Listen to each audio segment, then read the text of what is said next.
사랑에 매다. 그것이 하나님의 사랑이다. 우리는 반대로 생각하고 있는데 그렇게 생각하지 말고 주의 사랑 가운데 하나님이 나를 간섭해 주시는 것을 감사하자라고 말씀을 드렸어요. 자, 전 2주 전에 그 18절의 말씀은 모든 인간은 하나님의 진노 아래 놓여 있다고 선언하고 있는 거예요. 하나님의 진노를 산다는 것은 그 자체가 저주여 죽음을 뜻합니다. 하나님께서 왜 인간에게 이토록 진노하실까요? 도대체 인간이 무엇을 어떻게 했길래 하나님이 이토록 진노하시냐는 거예요. 오늘 본문 말씀에는 이 질문에 대한 자세한 답이 기록되어 있습니다. 쉽게 하나님께서 이렇게 말씀하시는 겁니다. 얼마나 하면 내가 진노하는지 알겠냐? 똑똑히 보여주겠다 라고 하면서 몸에 걸치고 있는 것을 사정없이 벗겨놓는 것 같이 우리의 적나라한 모습을 보게 하시는 것이 오늘 본문 말씀입니다. 우리 가운데 내가 이제 예수 믿고 하나님의 자녀가 됐는데 여기에 나오는 말씀이 나랑 무슨 상관이 있어? 라고 하실지 몰라요. 그런데 예수 믿고 안 믿고를 떠나서 인간 본래의 모습을 바라보는 시간에 우리 인간의 본래의 모습을 보는 시간이 되었으면 좋겠다라는 거예요. 우리가 하나님 앞에서 입버릇처럼 죄인이라고 고백하죠. 하지만 사실 내가 얼마나 더러운 죄인인지 아는 사람은 별로 없어요. 자신의 죄를 현미경으로 보듯이 환하게 알고 있는 사람이 몇이나 될까요? 나 자신에 대해 정확한 지식을 갖는다는 것은 우리가 그리스도 앞에 더 가까이 가게 하는 이유가 된다는 거예요. 하나님의 진노를 피할 수 없는 죄 중에 가장 먼저 나오는 것은 모든 경건치 않는 죄입니다. 뭐라고요? 모든 경건치 않는 죄. 이 경건이라는 말은 원래 하나님을 경외하고 사랑하는 마음이에요. 경외는 뭐라고요? 하나님을 경외하고 사랑하는 마음. 경건이라는 것은. 그러니까 경건치 못하다는 것은 하나님을 사랑하지 않는 거예요. 경건치 못하다는 것은 하나님을 경외하는 마음이 전혀 없는 상태라는 거예요. 시편 53편 1절을 보면 어리석은 자는 그의 마음에 이르기를 하나님이 없다 하도다. 그들은 부패하며 가증한 악을 행하며 선을 행하는 자가 없다라고 얘기를 해요. 이 말씀이 뜻하는 내용이 뭐냐면 바로 하나님을 경외하지 않는 것, 그걸 말합니다. 하나님을 경외하지 않는 죄가 구체적으로 어떤 것인지 한 절씩 한번 보겠는데 먼저 21절 말씀 보겠습니다. 진주자매님도 띄워주시면 좋겠어요. 21절 같이 읽어보죠. 하나님을 알되 시작. 하나님을 알되 하나님을 영화롭게도 아니하며 감사하지도 아니하고 오히려 그 생각이 허망하여지며 미련한 마음이 어두워졌나니. 21절 말씀, 하나님을 영화롭게 할 사람이 하나님의 이름을 높인다고요? 높이지 않는다고요? 또 안 높여요. 하나님께 감사해야 할 사람이 하나님께 감사하지 않고 등을 돌려버리는 겁니다. 이것이 바로 하나님을 경외하지 않는 죄다. 하나님을 경외하지 않는 죄란 하나님을 우습게 생각하는 태도예요. 세상 사람들 보세요. 아이고 과학이 최고야, 돈이 최고야. 어찌됐건 간에 코로나19도 하나님께서 허용하신 거예요.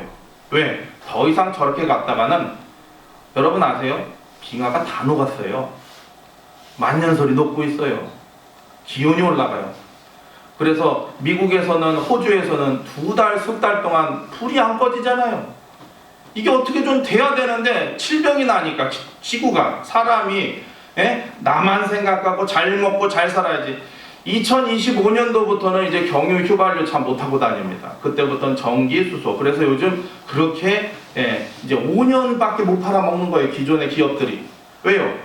그것도요 당장 해야 돼요. 안 그러면은 기온이 올라가 버리면요 우리 후대들은요 진짜 지구상에서 존재할 수 있을까 할 정도예요. 오늘 뉴스도 보니까 오늘부터 사망자 수가 태어나는 사람보다 더 많아졌어요. 자연 감소가 이루어지고 있다는 거예요. 이게 뭡니까? 죄 때문에. 하나님께 감사하지 않냐고 등을 돌리는 것. 이것이 바로 하나님을 경외하지 않는 죄다. 하나님을 우습게 생각하는 것. 이 죄가 특별히 악한 까닭이 있어요. 21절 상반절 우리 다시 한번 읽어보죠. 21절 상반절 하나님을 알되 시작. 하나님을 알 때 하나님을 영화롭게도 아니하며 감사하지도 아니하고 오히려 그 생각이 허망하여지며 미련한 마음이 어두워졌나니. 아멘.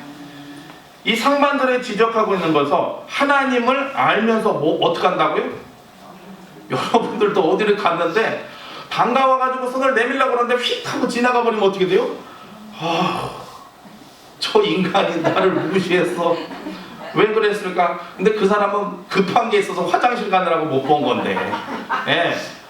오해를 해도 무시를 당하면 가만히 못 있는데 하나님을 알면서 뭐 했다고요? 모르는 척, 안 그런 척 했더래요. 추석이니까 민요 좀 불렀습니다. 하나님을 알면서 모르는 척 하는 거예요. 우리가 상식적으로 모르고 저지른 죄는 벌하기가 어려워요. 그러니까 미성년자들은 어떡합니까? 뭐가 걸리면요, 너희들이 몰라서 그런 거지 하면서요 덮어줘요. 그런데요, 반대로 나쁜 줄 알면서도 잘못을 저지르면 그것은 죄가 가중됩니다. 가중 처벌돼요. 아이고, 고3 되면요 주민등록증 나왔다고 좋아해요. 근데 그 주민등록증 나온 시점부터 1년 지나면 뭡니까? 부모님 모셔와가 아니에요. 그죠? 당신 나 좀 봅시다. 경찰서에 출두하셔. 법적인 책임을 져야 된다는 거예요. 그래서 알고 짓는 죄가 모르고 짓는 죄보다 죄가 무거울까요? 가벼울까요? 무거워요. 우리 아이들한테도 그렇죠. 너 잘못됐어. 엄마, 그게 왜 잘못된 거야? 답답해요. 그럴 때 보면 이게 잘못한 건지 잘못 안 한 건지를 몰라요. 그런데 고등학교쯤 되면은 뭐라고 해야 돼가 먼저 나와요. 잘못했습니다인데요. 고등학생들은요 안 바뀌면서 잘못했어요?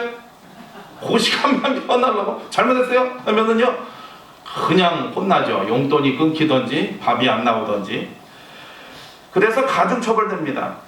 예수님도 누가복음 12장 47절 48절에 이렇게 말씀하세요. 주인의 뜻을 알고도 준비하지 아니하고 그 뜻대로 행하지 아니한 종은 많이 맞을 것이요. 뜻대로 행하지 않으면 종은 어떻게 한다고요? 맞는데 어떻게 맞는데요? 많이 맞는데요. 48절 알지 못하고 맞을 일을 행한 종은 적게 맞으리라. 무릇 많이 받은 자에게는 많이 요구할 것이요 많이 맡은 자에게는 많이 달라 할 것이니라 라고 말하고 있어요. 맞아요. 알고 짓는 죄, 모르고 짓는 죄 사이에는 분명히 차이가 있다는 거예요. 우리가 차라리 하나님을 잘 몰라서 그분을 영화롭게 하지 않았다면 하나님이 오히려 우리를 불쌍히 여기실지 몰라요. 그런데 알면서도 하나님을 모르는 채 하니까 그것이 하나님을 더욱 진노케 하더라. 그렇다면 우리는 정말 하나님을 알고 있습니까? 하나님 잘 아세요? 저도 모르겠어요. 솔직히 말씀드리면 알다가도 모르겠어요. 이쯤이면 한 대 어퍼컷을 막 날리셔가지고 너 그렇게 살면 안 돼 해야 되는데 난 널 사랑혀. 난 널 사랑혀. 그렇게 해도 사랑해. 네가 잘했다고 사랑하고 잘못했다고 사랑 안 하는 거 아니야? 잘하거나 잘못하거나 난 널 사랑해. 그러니까 죽겠는 거예요. 엄마의 사랑은요 그런 겁니다. 아빠의 사랑 그렇지 않습니다. 자, 내 저때 약속했잖아. 근데 어머니들은요 다 잊어버리는 건지 까먹는 건지 다 덮어줍니다. 그러니까 애들이요 엄마 하면은 군에 있는 애들도 어머니 한번 외쳐봅시다 그러고 우는데 아버지 한번 외쳐봅시다. 아버지가 왜 우셨대요? 내가 뭐 잘못했나? 그래서 우정의 무대도 보면 아버지라고 부르는 적은 한 번도 없어요. 어머니라고 그러죠. 그런 것처럼 불쌍히 여기실지 몰라요. 그러나 알면서도 하나님을 모른 채 하니까 분노하신다는 거예요. 우리를 만드시고 우리의 속을 꿰뚫어 보시는 그분께서 우리를 향해 무엇라고 말씀하십니까? 오늘 시작 말씀인 19절 읽어보겠습니다. 19절 분명히 뭐라고 말씀하시는지 이는 띄워주세요. 시작. 이는 하나님을 알만한 것이 그들 속에 보임이라. 하나님께서 이를 그들에게 보이셨느니라. 아멘. 이 말씀을 간단히 요약하면 인간에게는 본능적으로 하나님을 아는 지식이 있다는 거예요. 본능적으로 뭘 아는 지식이요? 하나님을 아는 지식. 하나님께서 사람을 만드실 때 그 위험을 깨달을 수 있는 이해력을 심어줬다는 거예요. 어떤 의미에서 볼 때 이 말씀은 하나님이 없다고 하는 개인은 존재하지 않는다라고 하는 거예요. 이 문명의 혜택과 교육을 전혀 받지 못한 분일지라도 신을 찾는 종교적인 마음의 뿌리는 다 가지고 있어요. 이 지구상의 역사가 시작되던 날부터 지금까지 종교가 없는 부족이나 도시, 국가가 없어요. 그 아마존 탐험이라고 MBC에서 나오는데, 그 촬영하는 사람이 어디를 들어갔는데 난리가 난 거예요. 이유가 봤더니 거기는 신령한 곳이라 들어가면 안 된다는 거예요. 족장만 들어가고, 종교적인 의식을 치르는 사람, 이거 이 사람들이 압니까? 그러니까 미개한, 다 벗고 사는 지금의 그 미개인들도 무슨 심이 있다고요? 그 마음에 종교심이 있다라는 거예요. 종교의 뿌리. 로마서 1장 20절 읽어보죠. 20절. 다시 한번 읽어보겠습니다. 시작. 창세로부터 그의 보이지 아니하는 것들 곧 그의 영원하신 능력과 신성이 그가 만드신 만물에 분명히 보여 알려졌나니 그러므로 그들이 핑계하지 못할지니라. 아멘. 20절 말씀은 뭐냐면 하나님께서 모든 창조물을 위해 자기의 영광을 보여줄 확실한 표적을 새겨 놓으셨다는 거예요. 그것은 너무나 확실하기 때문에 아무리 무식하고 둔한 사람이라도 못 보았다거나 모른다고 할 수 있다 없다? 없다는 거예요. 시편 104편 2절에도 보면 주께서 옷을 입은 같이 빛을 입으시며 하늘을 휘장같이 치시며 라고 합니다. 이 말의 뜻은 이 우주에는 하나님의 만든 빛이 가득하고 그 빛이 있는 곳에서 우리는 하나님을 볼 수 있다는 거예요. 온 우주 안에 하나님의 빛이 충만합니다. 그러므로 우리는 하나님을 거부할래야 거부할 수가 없다라는 겁니다. 우주인들이요, 우주선을 타고 대기권에서 우주를 바라보군요, 놀랜대요. 저도 예전에 지리산 노고단에 아이들을 데리고 갔는데 지금은 모르겠어요. 그때 노고단이 10여 년 만에 열렸는데 분명히 새벽 일찍 좋은 비경이 있다고 하는데 운무가 있는 거예요. 그런데 가이드가 그러는 거예요. 시간이 딱 되면 운무가 거치면서 감탄이 나올 겁니다. 애들한테 보송 녹차밭을 가고 뭘 가도요. 이걸 보러 전도사님 여기를 왜 온 거예요?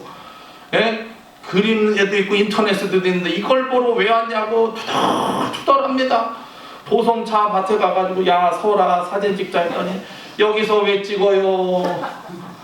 그런데 노고단에 가서 운무가 끼니까 새벽에 왜 깨워가지고 우리를 귀찮게 하냐고 그러더니 운무가 싹 거치는데 지리산 노고단에 비경이 딱 나오니까요 우와 그러는 거예요.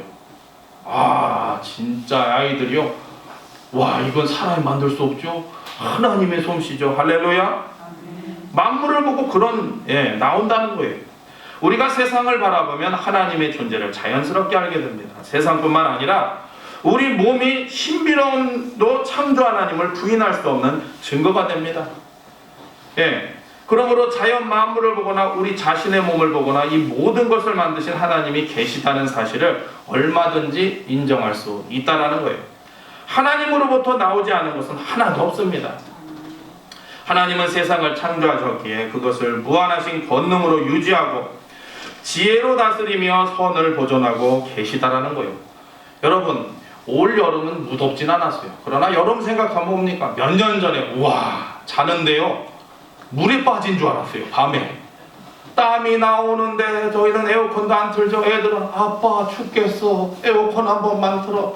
그냥 죽자 그렇게 가졌는데 막 물이 빠지는 줄 알았어요. 그런데 어떻습니까? 아무리 덥고 죽을 것 같은 여름이라도 무더운 여름을 쫓아버리고 가을날 선선한 바람에서 우리는 하나님의 지혜를 배울 수 있다는 거예요. 더워 했는데 문 닫고 자야 돼요. 얼마나 쌀쌀한지. 계절을 통해서도 우리는 하나님의 살아계심을 마음속에 다시 한번 깨우치게 되더라는 거예요. 지금까지 살펴본 19절 20절에서 우리는 한 가지 교훈을 발견할 수 있습니다. 그것은 하나님이 없다고 말할 수 없다는 거예요. 인간의 본능에는 하나님을 아는 지식이 있고 이 세상은 하나님을 가르쳐주는 교과서와 같은 겁니다.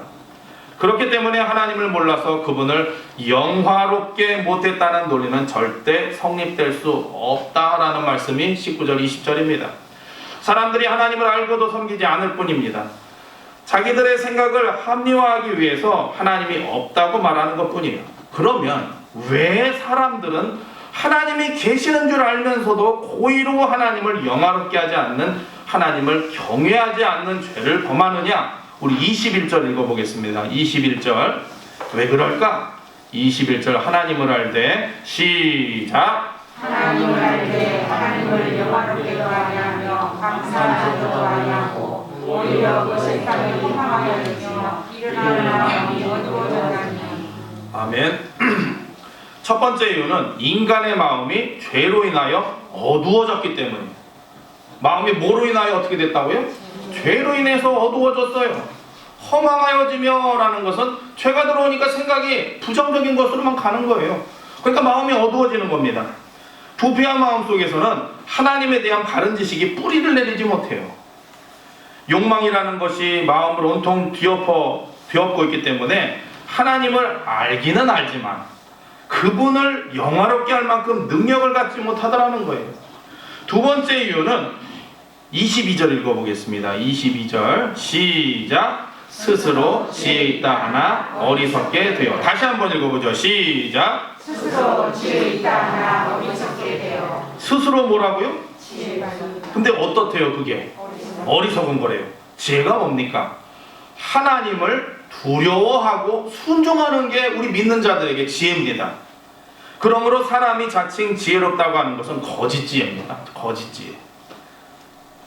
인간의 지혜는 하나님을 두려워하지 않습니다. 두려워하지 않다가 균 만들어가지고 퍼뜨렸는데 결국은 어떻게 했습니까?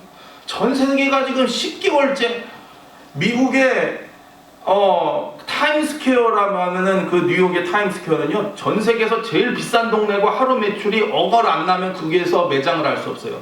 그런데 한 집 건너 한 집 문 닫았어요. 못 한다는 거예요. 미국 브로드웨이 뉴욕의 그 뮤지컬 배우들 연봉이 없답니다. 그런데요 웨이트레스하고 서빙을 하고 그렇게 해야 되는 거예요. 안 되니까요. 지금 하나님을 두려워하지 않고 인간의 임의적으로 세균을 가지고 장난하다 보니까 전 세계가 이렇게 불안을 떨고 있는 겁니다. 그리고 순종하는 것보다 순종하지 않는 길을 택하려고 합니다. 사춘기의 특징이 뭔지 아세요? 어떻게 하면 아버지를 멀리 떠날까? 그리고 어떻게 하면 부모의 간섭을 받지 않을까? 그리고 내 마음대로 살 수 있을까? 그러니까 애들이 하는 말이 뭡니까? 빨리 어른이 되고 싶다고. 어른이 돼서 하는 말이 뭐예요? 왜 이렇게 어른이 되고 싶었을까? 어른이 되면 다 책임져야 돼요. 부모님 그늘도 아니고요. 그러니까 우리 인간도 어떻게 됩니까? 순종하는 것보다 순종하지 않은 길을 택해서 어떻게 하면 하나님을 멀리 떠날까? 어떻게 하면 하나님의 간섭을 안 받을까? 어떻게 하면 마음대로 살 수 있을까? 이것을 궁리하는 것이 인간의 지혜더라는 거예요. 이렇게 자칭 지혜롭다고 하는 사람이 찾는 길이 있습니다. 그것이 뭐예요? 우상이에요. 뭐라고요? 우상. 23절부터 25절에서 우상 숭배하는 죄를 나열하고 있는 겁니다. 스스로 지혜롭다고 여기는 사람의 눈에는 우상을 숭배하는 것이 하나님을 섬기는 것보다 훨씬 더 자유롭고 편해 보이는 법이에요. 그래서 스스로 지혜롭다고 여기는 사람들이 좋아할 수밖에 없어요. 우리 23절 읽어보죠. 23절 썩어지지 아니하는 시작. 썩어지지 아니하는 하나님의 영광을 썩어질 사람과 새와 짐승과 기어다니는 동물 모양의 우상으로 바뀌었느니라. 아멘.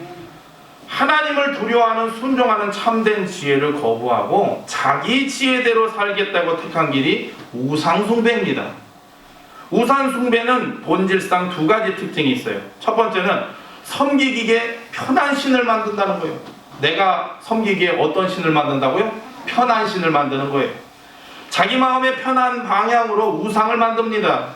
스스로 지혜롭다고 여기는 자에게 있어서 창조자 하나님은 부담스러운 존재일 수밖에 없어요. 하나님은 인격적인 분이시기 때문에 진정한 예배를 요구하십니다. 할렐루야. 지금도 하나님과 영적인 교감이 있는 줄을 믿습니다. 뭘 통해서요? 진정한 예배를 통해서. 하나님은 우리에게 선한 생활을 가르치고 순종하라고 명령하셔요. 하나님은 우리가 잘못할 때 엄청나게 회개를 요구하십니다. 이와 같은 하나님의 요구는 부패한 이기심에 사로잡혀 있는 인간에게 대단히 거추장스러운 짐이 될 수 있다는 거예요. 어떻게 할까? 이 부담스러운 하나님이 안 보이는 곳으로 도망칠 수 있는 길이 없을까라고 도피처로 찾게 되는 것이 뭡니까? 우상 숭배입니다. 하나님은 인격적인 신인데 우상은 인격이 있나요? 없나요? 돌부처 뺨을 한번 때리면요, 돌부처가 내 뺨을 또 때릴까요? 돌부처 뺨을 저 연신 또 저는요 돌부처 만드는데 진짜 웃긴 게 있어요. 전 봤거든요. 엄청 쫙요, 두들겨 패고요, 요리 패고 저리 패고 두들겨 패고 그래놓고는 딱 앉혀놓고 올렸다 내렸다 올렸다 내렸다 금으로 누르고 이름 올리고, 이게 비인격적이라는 거예요. 비인격적인데 그렇게 공을 들여야 아무 소용이 없습니다. 그러므로 우상은 하나님이 우리에게 요구하시는 것 같은 것을 전혀 요구하지 못합니다. 불상 앞에서 서서 회개하고 통곡한 사람 보신 적 있으세요? 아이고 허리야, 이제 1000배에서 30배 남았네 이러는 분은 봤어도요, 주님 제가 죄인입니다. 제가 죄인입니다. 하나님의 크신 사랑을 잘 몰랐습니다. 내가 하나님의 뜻을 거역했습니다. 자복하고 회개하오니 용서하여 주옵소서. 그런 분들 못 봤어요. 사람들이 우상을 좋아하는 것은 조금도 이상한 일이 아닙니다. 인간의 본성은 천성으로 하나님을 부담스럽게 여기고 멀리하기를 원해요. 부담스러운 하나님 대신 편리한 신을 찾아다니다가 얻은 것이 우상입니다. 그런 의미에서 우상은 인간의 허망한 생각과 공상의 산물이라고 할 수 있는 거예요. 이 성경에 나타나 있는 바와 같이 고대인들은 형상을 가진 우상을 선호했습니다. 그들은 짐승이나 1월 성신, 바로 달이나 해를 신으로 모셨죠. 사람의 형상을 만들어 섬겼습니다. 반면에 오늘날 현대인의 우상은 형상이 없는 것이 특징이에요. 요즘 사람들은 뭐라고요? 그런 거 싫어요. 이제 만들어 놓는 것도 지긋지긋한 거예요. 그래서 형상이 있다고요? 없다고요? 형상이 없어요. 현대인들은 상당히 수준이 높아서 뭘 만들고 놓고 절하는 것보다 보이지 않는 우상을 섬기는 것을 좋아합니다. 그런데 분명한 것은 자기가 섬기기에 편리한 신을 만든다는 거예요. 두 번째, 우상 숭배 안에 감추어진 본질상의 특징은 그것이 마음의 정욕을 충족시키기 위한 방편이라는 거예요. 우리 24절 읽어보겠습니다. 24절, 우상을 섬기는 일이 왜 어떤 그 속뜻이 있는지. 그러므로 시작. 그러므로 하나님께서 그들을 마음의 정욕대로 더러움에 내버려 두사 그들의 몸을 서로 욕되게 하게 하셨으니. 아멘. 정욕은 쾌락을 추구하게 만들죠. 정욕은 특히 금지된 쾌락을 좋아하는 특성이 있습니다. 그것은 하나님이 하라는 것은 악착같이 싫어하고, 성경은 분명히 얘기합니다. 동성애자는 죄고 하나님이 가장 싫어하시는 거라고. 소돔과 고모라 성이 망한 이유는 동성애입니다. 남자가 남자를 찾고 여자가 여자를 찾는, 하나님이 하지 말라는 것은 기어이 하고 싶어하는 부패한 마음 때문이에요. 옛말에 뭔 말이 있죠? 훔친 사과가 더 맛이 있다고요? 없다고요? 그냥 사과 사서 먹으면 되지 꼭 훔친 사과는 더 맛있다는 거예요. 인간에게는 하나님이 하지 말라고 하신 것을 할 때 더 쾌감을 느끼는 못된 뿌리가 있어요. 간혹 자기 배우자가 멀쩡했는데도 불륜을 즐기는 사람이 있지 않습니까? 요즘에 드라마예요. 이 불륜을 이리 꼬고 저리 꼬고 꼬지 않으면 드라마가 안 되는 거예요. 요즘에 뭐 40%를 향했던 KBS에 한 번 다녀왔습니다도 보니까 큰애도 이혼, 둘째도 이혼, 셋째도 이혼, 넷째도 이혼. 그래가지고 해피엔딩이에요. 다시 결합하고 행복했더라고 하는데 요즘은 그렇습니까? 이혼하고 또 하고 뭐 하고. 그게 이 세상에 자기 배우자가 멀쩡했는데도 불륜을 즐기는 사람의 그 세태가 마귀가 원하는 거예요. 마귀가. 그런 사람이 마음 밑바닥에 금지된 쾌락을 추구하는 더러운 욕심이 가득 차 있습니다. 24절의 중간을 보면요, 뭐라고 되어 있냐면 그들의 몸을 서로 욕되게 하였으니라는 말이 나와요. 그들의 몸을 서로 어떻게 했다고요? 욕되게 하였으니. 왜 하나님께서 우상 숭배를 성적 타락과 연결해서 말씀했을까요? 예나 지금이나 성적 타락은 우상 숭배와 밀접한 연관이 있어요. 고대 로마나 고린도는 우상 도시로 유명했지만 동시에 성적으로 매우 문란한 도시로 악명이 높았습니다. 겉으로는 신을 섬긴다는 명분을 내세웠지만 그 이면에는 쾌락을 즐기기 위해서 무서운 죄를 범하는 남녀가 득실거렸다는 거예요. 부산이 그렇고 인천이 그렇고 서울이 그렇고 보세요. 대한민국은 마약의 청정지대라고 했는데요.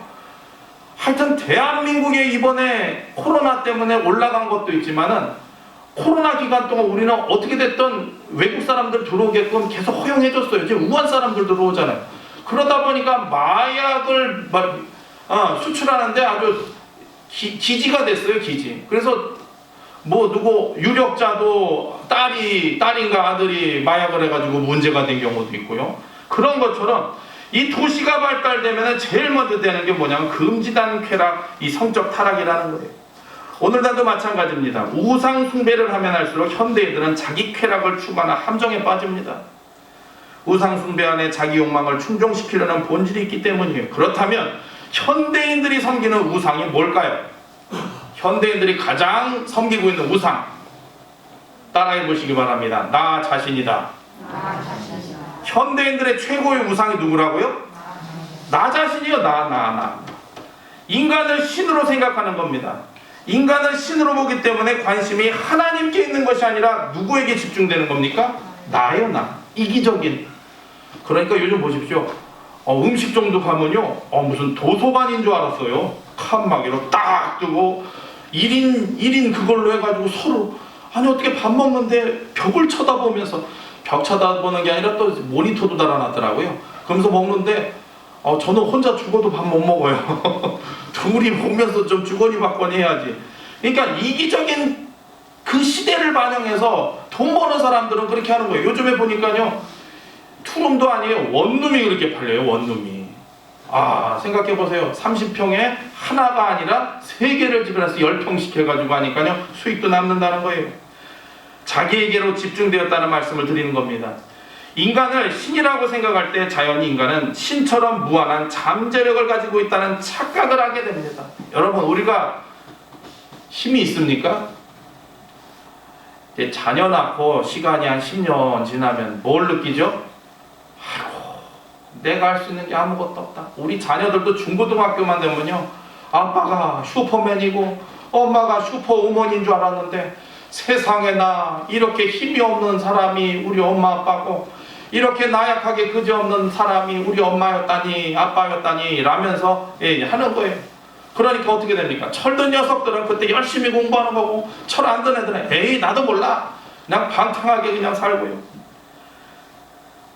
이 잠재력만 개발하면 누구나 굉장히 행복해질 수 있을 거라는 공상에 빠집니다. 그렇게 해가지고 자기 마인드 컨트롤도 하고 웰빙도 하고 하지만 결국 우리에게 가르쳐주는 교훈이 뭡니까? 하나님을 경외하기 싫어하는 자는 자기 욕망을 충족시키기 위해서 우상 숭배를 한다는 거예요.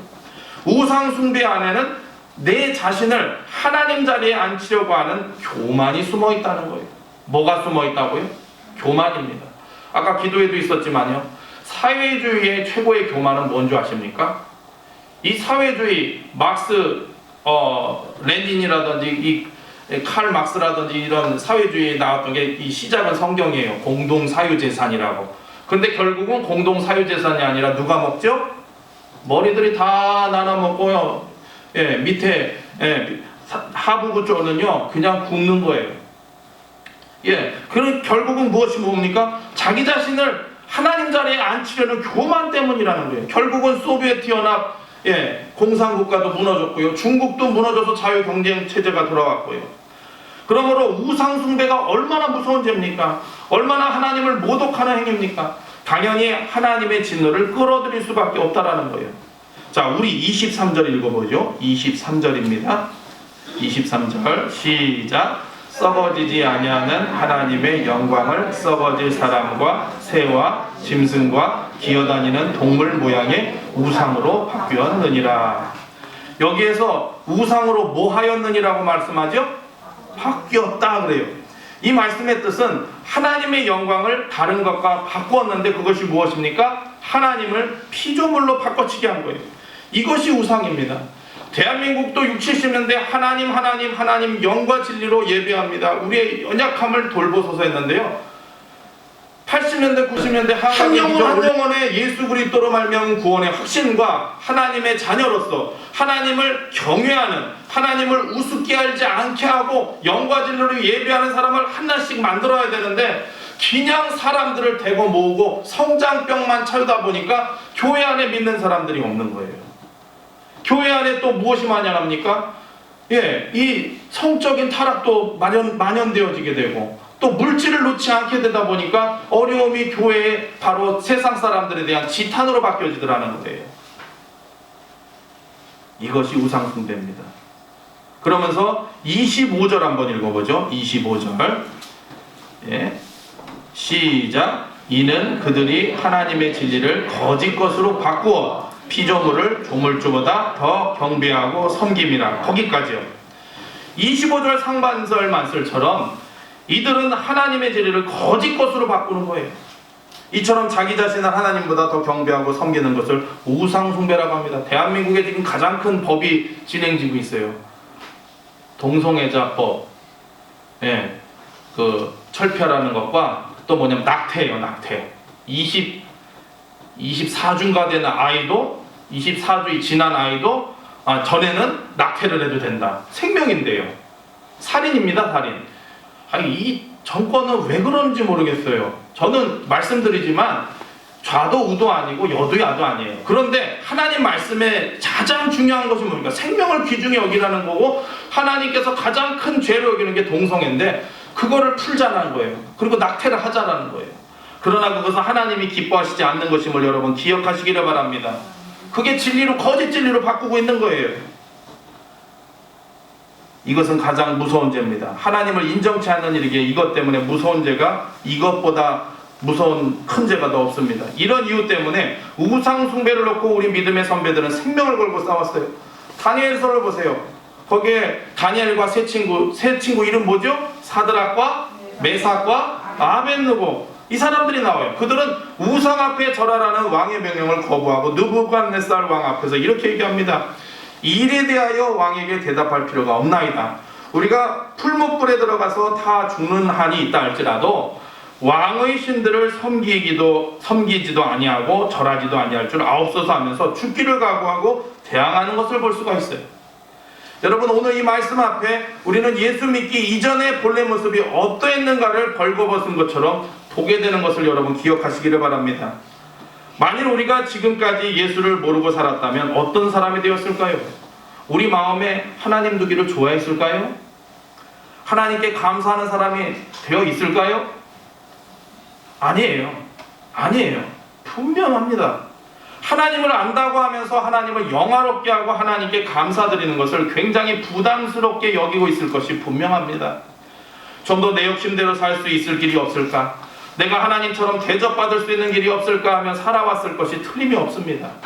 그래서 우리 자신을 하나님 자리에 앉혀놓고 자기만을 위해 사는 우상숭배자가 되었을 것이라고 추측해봅니다. 오늘날 우리 주변에는 이와 같은 자기 자신을 아는 사람들이 많습니다. 하나님을 알면서 영화롭게 하지 아니하는 사람들이 너무 많아요. 그들을 그리스도 앞으로 인도해야 합니다. 그리고 지금 교회를 다니고 있지만 아직도 나라는 우상, 어떤 우상이요? 나라는 우상을 버리지 못한 사람이 많아요. 내가 해야 되고 내 방식대로 해야 되고, 입으로는 하나님을 섬기지만 실상은 하나님의 영광과 존귀를 전부 자기가 받으려고 하는 나 중심의 신앙생활을 하고 있는 분들이 많다고 볼 수 있다는 거예요. 한번 나 자신을 돌아보시기를 바랍니다. 만약 내가 그런 사람이라면 그 우상은 하루빨리 깨트려 버려야 됩니다. 한번 이렇게 손 들어보고 이렇게 해보세요. 한번 따라해 보십니다. 나라는 우상은 예수 이름으로 명하노니 부서질지어다. 아멘. 진짜 부시고 가시기 바랍니다. 말씀을 해놓으시고 그래도 난데 하고 끌고 가시면 안 돼요. 그것을 그대로 두고 예수 믿으면 정말 잘못 믿는 겁니다. 하나님은 그런 사람을 절대 받아들이지 않으세요. 나의 마음에 황금, 돈이 우상이 되어 있는지 한번 돌아보시고 하루빨리 깨트려 보시길 바랍니다. 그러나 우리 중에 많은 분들은, 특히 우리 섬김과 나눔의 공동체는 이미 마음속의 깊은 곳에서부터 쉴 새 없이 하나님의 음성을 듣고 있는 줄을 믿습니다. 주님이 주신 영안을 가지고 있다는 거예요. 세상을 돌아보며 하나님을 보는 눈을 가지고 있습니다. 작은 꽃 한 송이를 바라보거나 저 하늘에서 반짝이는 별들을 세면서 그분의 지혜, 그분의 전능하심을 항상 감탄하고 찬송할 수 있는 거룩한 마음을 가지고 있는 것이 그리스도인이라는 것입니다. 그러니 우리는 얼마나 행복한 사람들입니까? 하늘을 보아도 하나님을 알게 되고 땅을 보아도 하나님과 만날 수 있다니까요. 여러분, 우리의 행복이 어디에 있는 줄 아십니까? 하나님을 아는 거예요. 할렐루야. 그를, 하나님을 영화롭게 하며 감사하는 데 있습니다. 예, 우리 아버님이 지금 병원에 계시는데 요즘 병원 되게 웃겨요. 원무과에 가서 입원 절차 딱 받고 나면요, 갑자기 남자 직원이 딱 와가지고요, 예, 보따리 주시지요?